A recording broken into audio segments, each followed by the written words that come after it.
Good morning, everyone. Good afternoon, good evening, wherever you are joining us from. I know we regularly get audience members from pretty much around the globe. So wherever you are right now, thanks for joining, and leave us a note in the comments to let us know where you are joining from. Today on this episode of Action Items, we are going to be talking about everyone's favorite topic, the ERP. But we have a great guest that I have really enjoyed talking with pre-show as we were prepping about the ERP, about implementing with ease, how we can get that done, and how we know when it's time to actually move into an ERP system. We often talk about ERP upgrades and living life with the ERP, but what does it look like when you're in QuickBooks or some other system and it's time to do that very first ERP implementation? So we want to talk about today how certain triggers have been failing us, in the industry, and what should really be those considerations, and then how you can prepare for an ERP implementation. We always talk about how hard it is. Everyone knows how hard it is, but does it have to be that hard? Our guest today says it does not have to be. Our episode, as always, is brought to you by NewGenArchitects, your thought partner in technology-driven business transformation. Visit NewGenArchitects.com for more information, or send a note to hello@NewGenArchitects.com.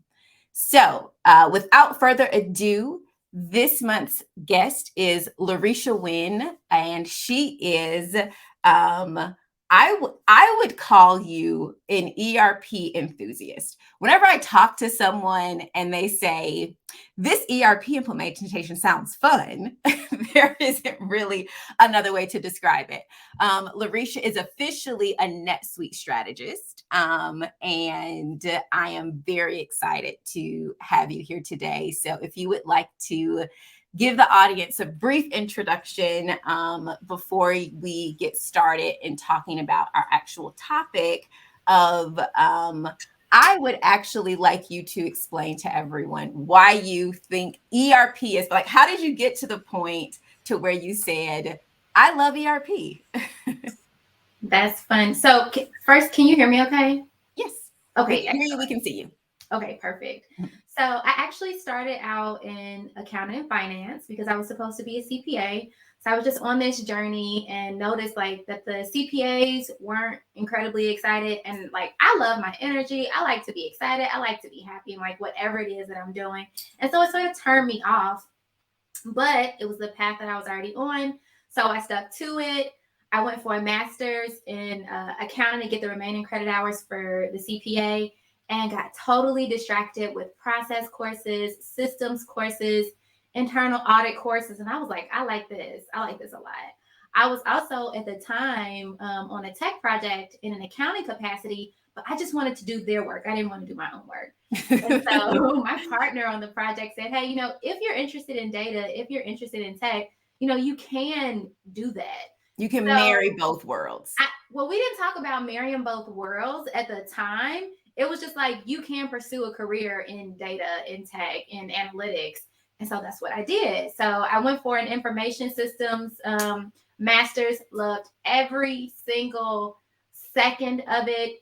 And when I finished, I had a group say, hey, we need to implement Oracle for the finance and accounting team. And so I'm like, this is a perfect opportunity for me to marry my love for the accounting profession and the professionals and all of the work that I've done. And so that's how I got my start. And I've just been loving it ever since. Well, that is great. That is a really interesting story. And to me, it sounds like you kind of fell into it, like so many of us do, when it comes to tech, when it comes to, I consider the ERP part of supply chain. It's a core business system A lot of, I think, people in our audience, a lot of people in, my network would also consider the ERP a core supply chain system. Yeah. I'm Um, biased, but I'm like, it's the heartbeat of the business. But it's like, girl, yes. calm Well, down. because it's the heartbeat of the business, finance would say, no, it's finance. It's not supply chain. In my world, finance is part of supply chain. Like the dollars and the cents have to make sense. But with that said, there are so many of us, I think, especially women of color, that fall into this profession because we were pursuing something else. And then we found out, oh, this is a really cool thing that nobody ever told me about. So Exactly. just great to see so many more of us starting, obviously, relatively speaking. There aren't a lot of us, but so many more women of color, women really getting into tech, especially in the supply chain space. I think it's a great career. I also think it's very fun. I think it's very rewarding. That is my DEI plug. That is my go get a career in supply chain, women of color plug. Focus in Love tech. it. I promise. It's like the things that we don't learn about, right? So I chose accounting because I saw it on TV. I'm like, oh, that's the thing that I'm supposed to be doing.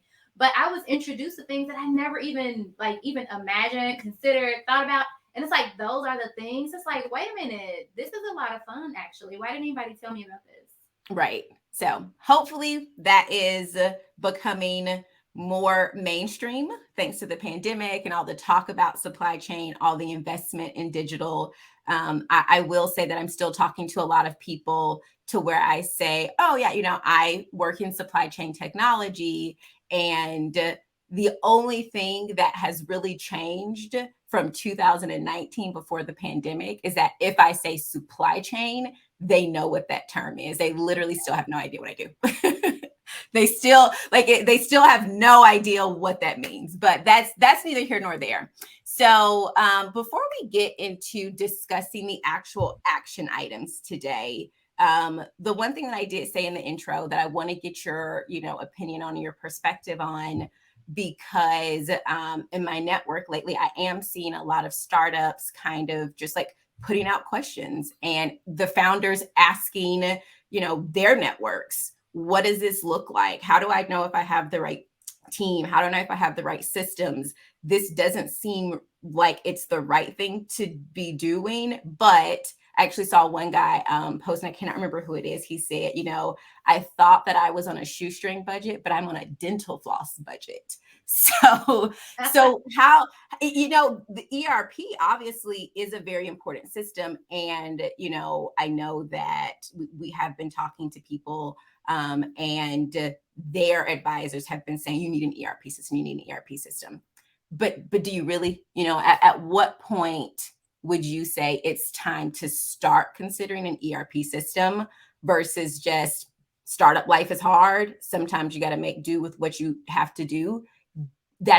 In ERP implementation is a heavy lift, resource wise, time wise, financially. You're making a face because you're like, is it really a heavy lift or are you making it a heavy lift? I know you. You're going to disagree with me. I know you. I'm going to stop talking. I'm going to let you talk.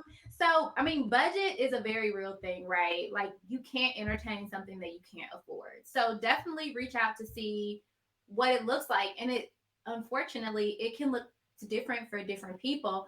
But if you have the budget and you've confirmed that you do, it is always the right time for operational excellence. And so you might think, can we afford an ERP? But when you think about all of the different systems that you're using, when you think about all of the integrations that you're using, like all of these things add up. When you think about all of the head count that you need to engage because you are inefficient, all of those things add up. When you think about missed opportunities, due to lack of efficiencies, lack of clarity, lack of visibility, all of that is adding up. So while it may sound like, oh, this is a really expensive undertaking, can we afford it? It's almost like you can't afford not to do it. And then so many people want to wait, once we, reach this level of growth or once we're doing these like amazing things, then we'll do it. And it's like, do you really think that at that time, with all of that chaos, all of that growth, all of those unknowns, all of these new things coming up, do you think you'll have the time, the energy, and the capacity to implement a whole entire ERP system? Mhm. So you really just need to consider those things to find like what is right for you. And a lot of what I see people talk about is like transactions or revenue. And I don't hate those as triggers, but they tend to really fail organizations in that you set your sights on a target transaction or a target revenue. And so when you implement, it's like, oh, I'm done. I did the thing. This Right. was a success. We And said we needed to do it when we got to $20 million. We did it, so it was successful because oh, that was the that was the reason. You know what I mean? That was the reason we did it, which I think is a great segue into the first action item or takeaway, which is being clear on the why. yeah. So the why is not because we've reached $20 million or because we've reached thousands of daily transactions. That's not the why. It's Dang. it's the lack of transparency, like you mentioned. And one of the things that got me thinking about, because a lot of times, every once in a while, we will talk to a co-founder or a director of supply chain who comes from the world of supply chain. Mm-hmm. So they get it. But most of the time, what I've seen is that a lot of these startup founders were just really smart, passionate people who realized that there was a gap in the market. And they said, I can come up with a product to fill that gap. Mm-hmm. But when it comes to information systems, IT systems, when it comes to data, digital, they don't really understand what that means. So when you say lack of transparency, what they see is, but you're getting it done, right? Like you're getting the job done. Like I see you fulfilling orders, you know what I mean? And they don't understand the impact that lack of transparency has. And so many of them are consultant adverse. I don't want a consultant. I don't want to work, I do not want to work with anyone who calls themselves a consultant. But I do think that there is a world where, at least personally, like I'm a consultant, but I also hire consultants because I know what my core competency is. So is there a way around that thinking? Is there something that or is it just like, dude, suck it up? You don't know, and it's okay to not know. No, that's hard. That's tough. Mm-hmm. That's tough because I've resisted the world of consulting after being in the world of consulting. And then as a person engaging consultants, I've hated working with consultants. I'm be real honest. So, and now like I call myself a NetSuite strategist. I'm going to find anything to call myself that's not the C word because I just don't. We are thought partners. We are facilitators. I'm your success. We are trusted advisors. I actually talked to another guy. I will say, what is it? Save names to protect the innocent. I don't know if he wants me to put that out there, but he like told me, he was like, I call the company a studio because startups hate consultants, they hate agencies, so it's a studio. But at the end of the day, it does the same thing. Like it serves the same purpose. So you're disagreeing with me again? I love how much you disagree with me because I think that's good, because there's so many times where like the guest and the host are like, yes, we agree. It's great. So fresh off of like this implementation tour where I done like 30 plus implementations, I walked into an organization who was using NetSuite. That's where I was introduced to NetSuite, and that's where we fell in love. But it was love at first sight. It was love at first sight. It was love at first implementation, first process map.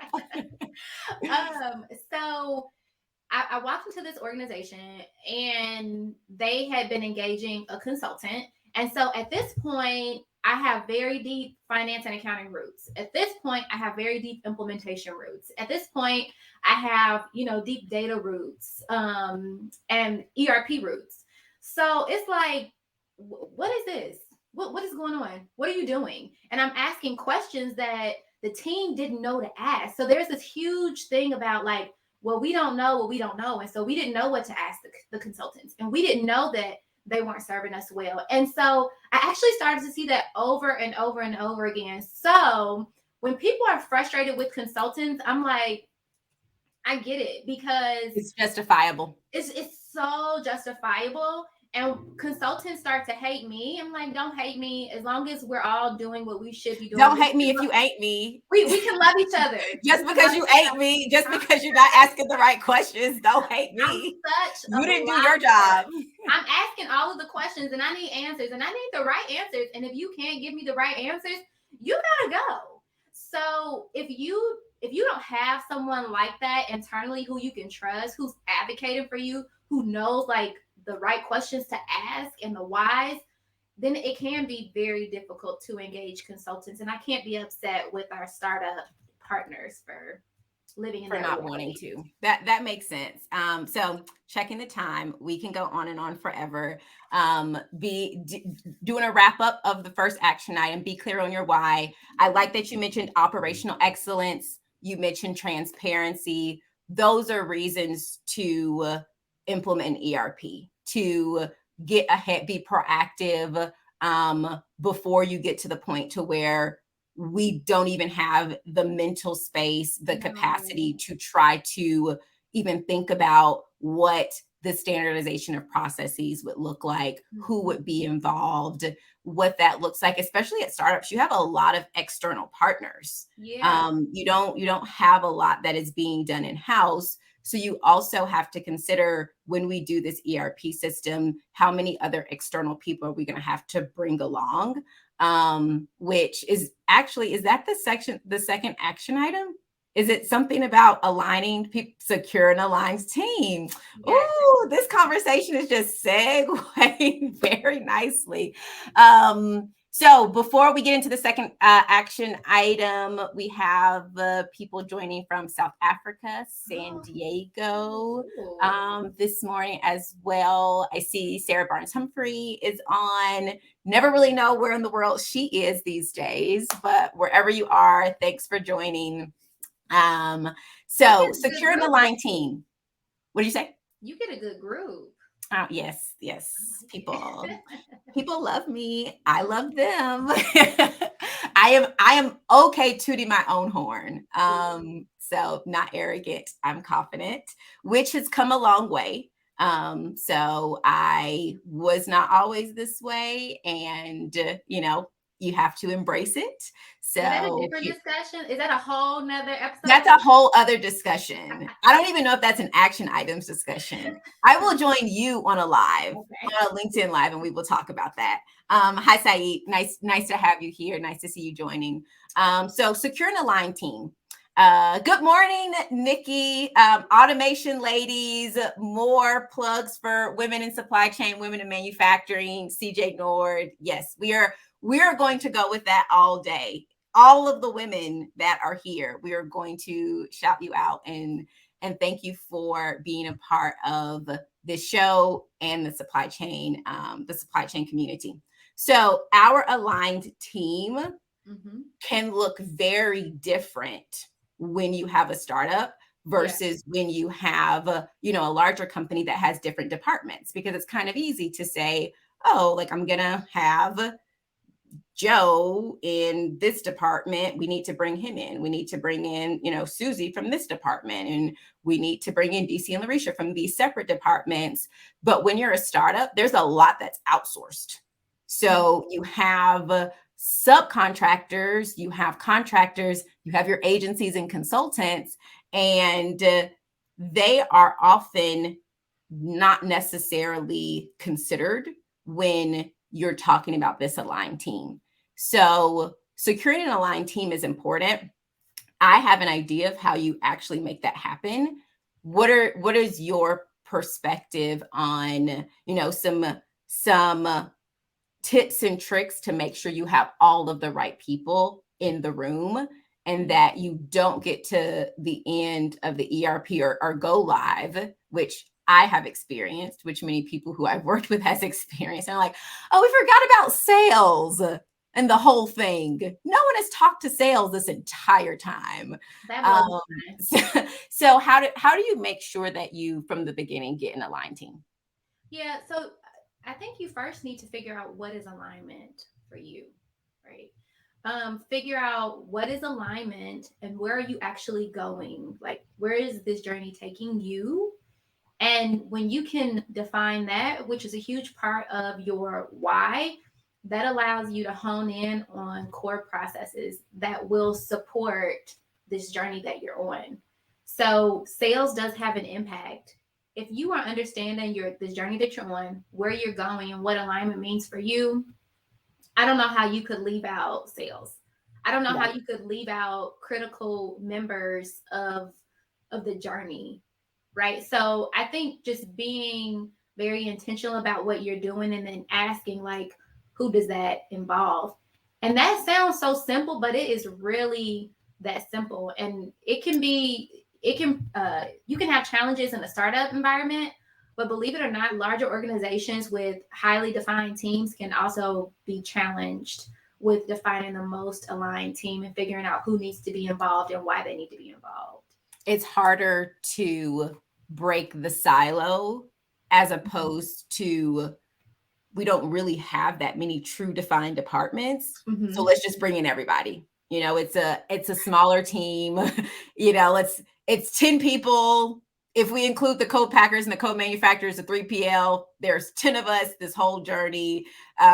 Maybe 15, it's not big. But once you get into a larger company, it's harder to see past that silo of, who should all be involved. And I I think that it is even more important when you're talking about the ERP because we talk about a lot of point solutions in supply chain, demand planning and inventory management. And um, I think that realistically speaking, those tentacles only go so far. Yeah. But your ERP is the core business. It touches so much, and so many people are either consuming something downstream that starts with the ERP or even sending something into the ERP. So it is really important.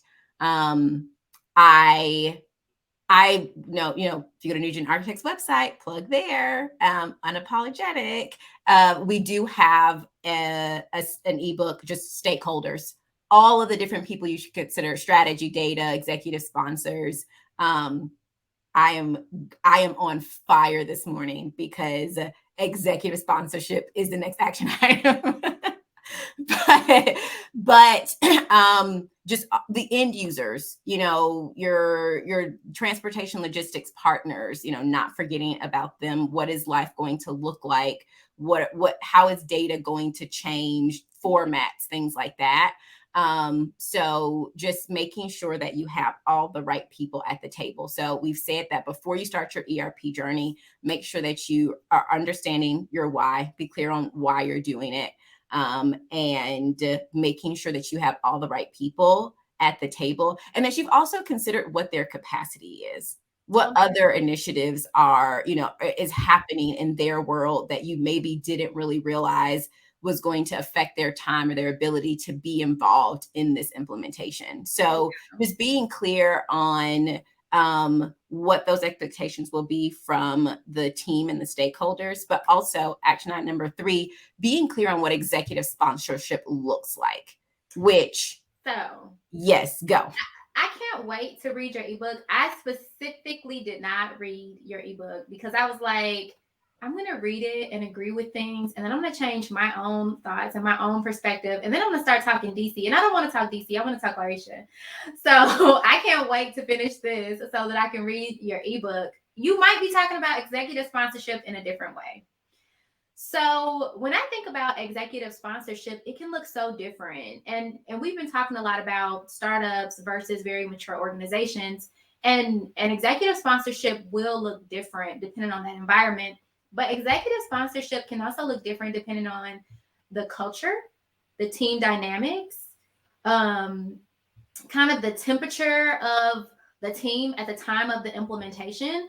And so when I think about executive sponsorship, I cannot not think about a CEO that I supported on an implementation. He was so involved because he understood the level to which he needed to be involved with his internal team and his external team. So executive sponsorship can look very different depending on who you are, where you are, what the journey is that you're on. And I almost don't even care what it looks like as long as you do the right thing for you and your team.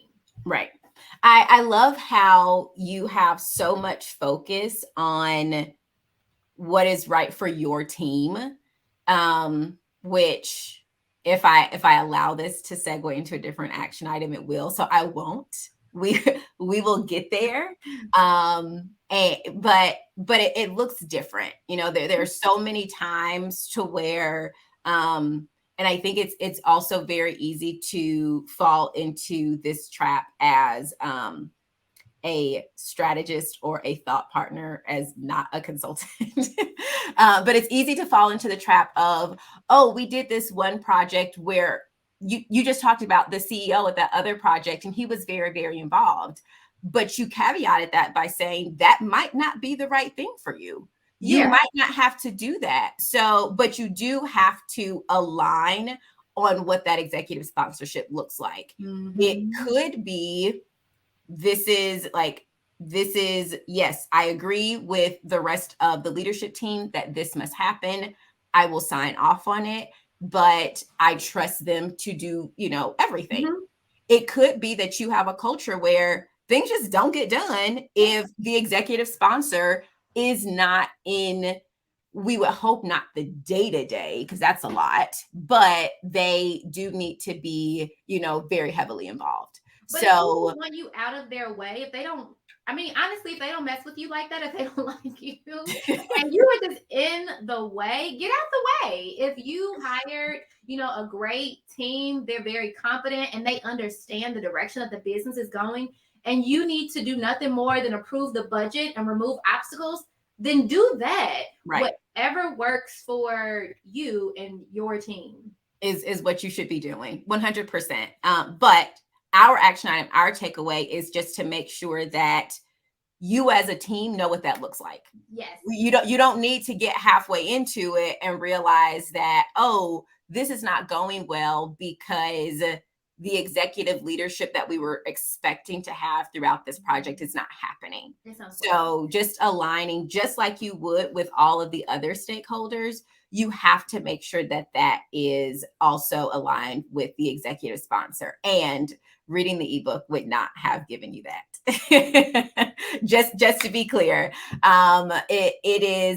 it simply says, make sure that you have, that executive sponsorship and that they're involved. Oh, wait a minute, don't tell me. Let me read it for myself. Okay. No spoiler alerts. No spoiler alerts for the audience either. Everybody go download a copy and read it. Nikki, give us the link, Mavens of Manufacturing, on LinkedIn later today. What time? Drop in a comment so that we can all go there later. We will finish action items. We will go have a snack and then we will go back because it's Friday. Is your brain really on to do work? It was a short week here in the States. Did you really relax or did you spend it with family? We're toward the end. Okay, Nicole, what is the next action item? Be custom wise. Don't over customize. So be wise as it comes to, as it relates to customization. Don't over customize. I think that this is a very easy trap. So how do you make sure that you don't do that from the beginning? Mm-hmm. So understand the solution. Understand the solution and have advocacy internally that understands the solution, understands your business, and who's able to create solutions that are aligned. Because this goes back to what we discussed earlier. Unfortunately, the consulting model is, how do we secure billable hours? Which means it is to our benefit to create highly customized solutions, because that means that you'll need to rely on us to maintain and manage those solutions. I'm sorry I had to say it. So that is the trap. The term is called after work. You know, and it will continue forever. This project will never end because it will be so custom that I and only I can make it happen for you. And I don't get that, because I feel like, let's make this the bomb. Let's make it the best thing you ever did. Watch how operationally efficient you are. You're going to be absolutely amazing. You're going to surpass the competition. And then you'll be ready to grow and do greater things and better things and newer things. And like, can we do that instead of creating after work opportunities? That just really, really, really drives me crazy. Right. Nicole, did we lose Larecha kind of ish? Let's give her a second to come back. Larecha, if you're still with us, we could hear you, then we completely lost you. So maybe just come back, because we love having you here. In the meantime, we did get a comment from Saeed. The biggest problem in supply chain, which the ERP is not helping right now, is bringing data, I think documentation and communication into one screen. Very good point, Saeed. And if once we get through our action items, if we get to that, then I will definitely have Larecha touch on that. I'm sure she has a NetSuite strategist opinion, but I do want to make sure that we get through the action items. But I want to come back to that for sure.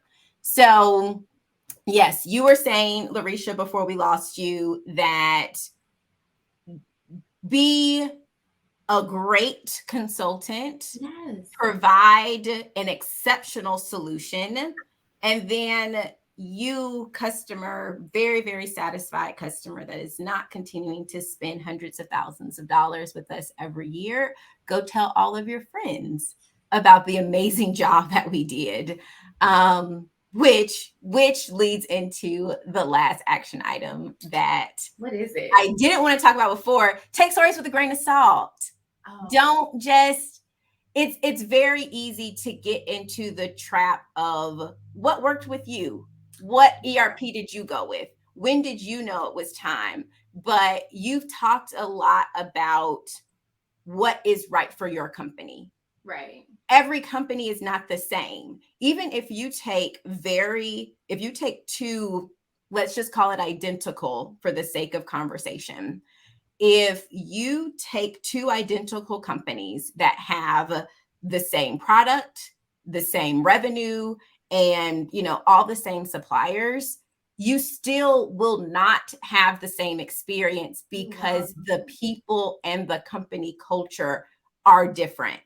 So you have to, read the article about how, some company had to basically write off $30 million in ERP implementation spend and count it as a sunk cost and sue their ERP implementation partner. Like, obviously those are like huge stories that even the news picks up. But there are a lot of ERP horror stories that I think, and I know, give us anxiety and heartburn when we hear ERP implementation. Yeah. And let's take those stories with a grain of salt, and what does that look like for you? Why was that one so important for you to say, if I have 5 action items, this has to be one? Because so some of the stories are great stories. Some of the stories are horror stories. And I don't think any of them matter too much, because you will have to be on your own journey. So I hear a lot of this last person did this, or even at my last company, this is what we did. And it's but a lot of y'all not doing it right. I'm gonna be real honest. A lot of you are creating issues that you don't have to have. And then the horror stories, yeah, that was a major fail, but that did not have to happen. Like, you didn't have to skip steps. You didn't have to skip testing. You didn't have to skip, requirements gathering. So if you hear that horror story, that doesn't have to be your reality. I cannot stress enough to leverage principles and standards and be on your own journey. And I promise that will serve you well. Right. And I think that a thought that just came to my mind, well, two thoughts actually. So earlier this week I read on LinkedIn, I actually don't remember who it was. I don't remember if it was a startup founder giving advice to, peers and colleagues, or if it was, a strategist giving advice. I love that, Nikki. The only story that matters is yours. Make your own destiny. It sounds like cliche and kind of movie, but yes. Nikki's on fire. Yes, we're gonna be at Mavens of Manufacturing later. I shouldn't make that promise. I have no idea what's on my calendar later, but I will at least catch the recording. But what I was thinking is that, he said, ignore the 1-star reviews, ignore the 5-star reviews, or take those with a grain of salt. You know what I mean? People who say, I hate this oh so much, they just might not be your customer. Yeah. People that say, I love this oh so much, great, but are you really giving me feedback on what I could improve?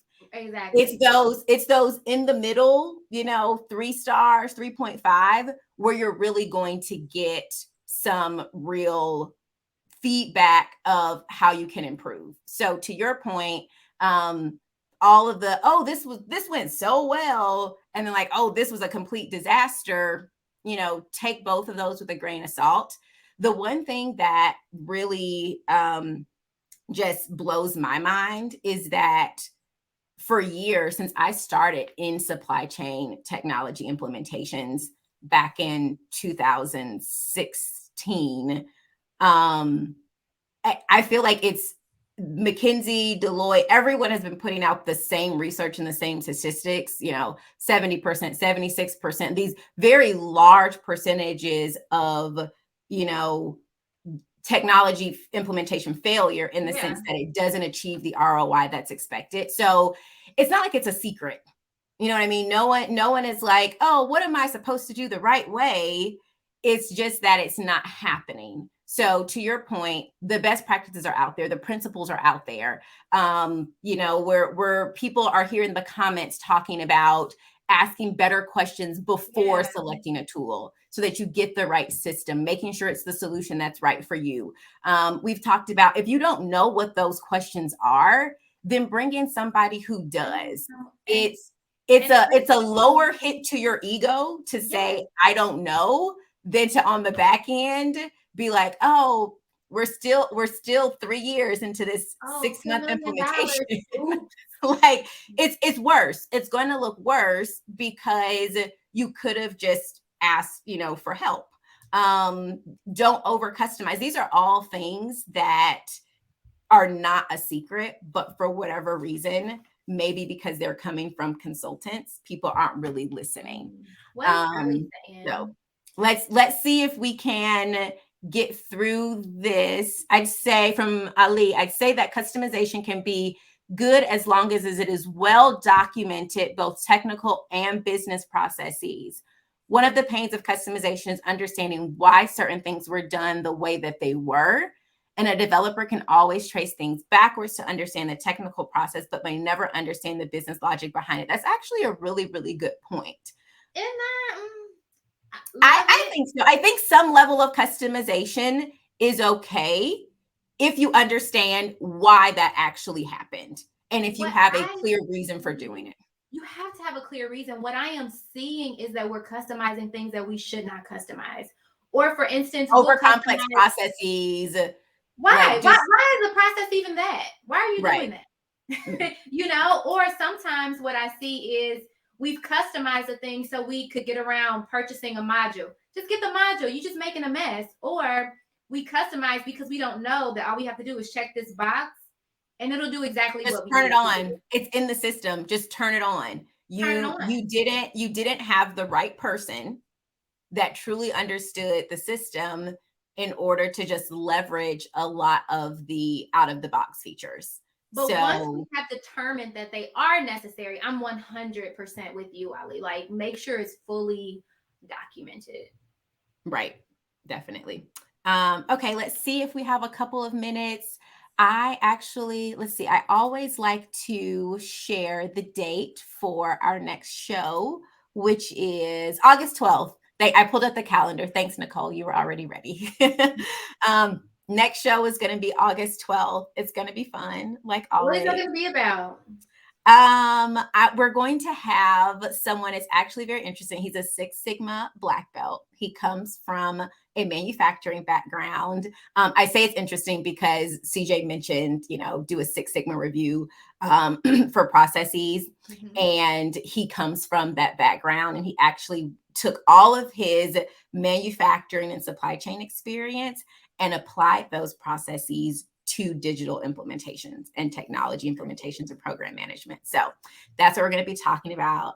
And I am very excited about it. You put me on the spot. I always like to wait until closer to the show, just because like people's schedules, things happen between now and a month, who knows, but that's the plan. That's what we currently have scheduled.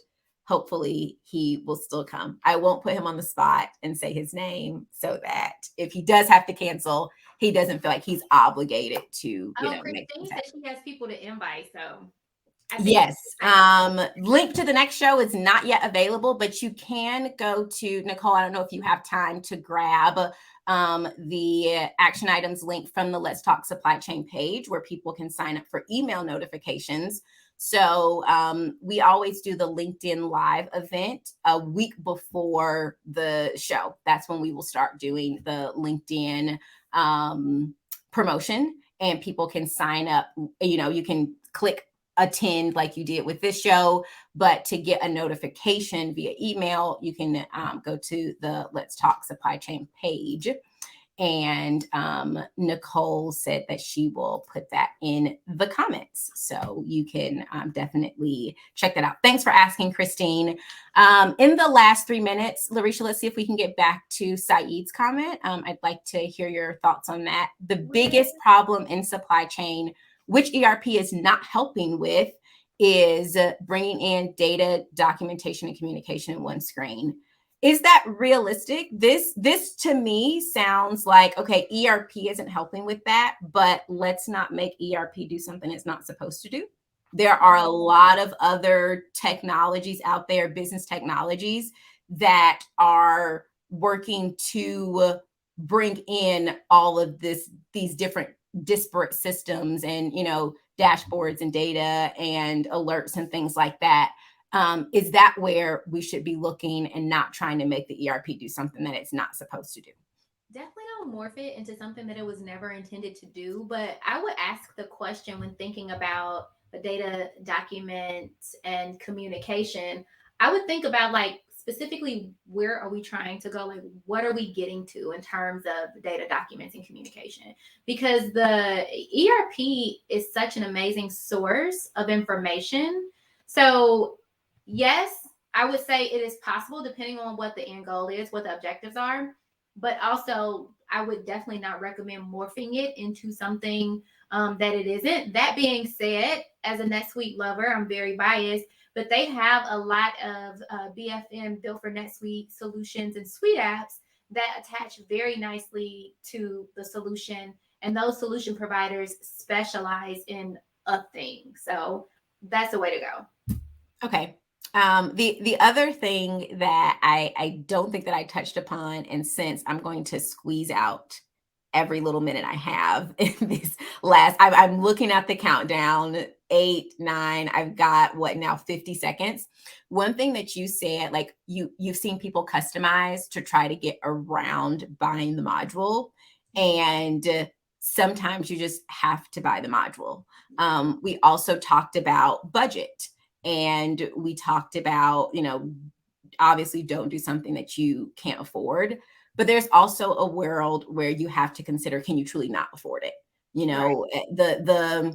I saw a post yesterday that was, if you cut tennis balls in half, you fit more of them in the bottle.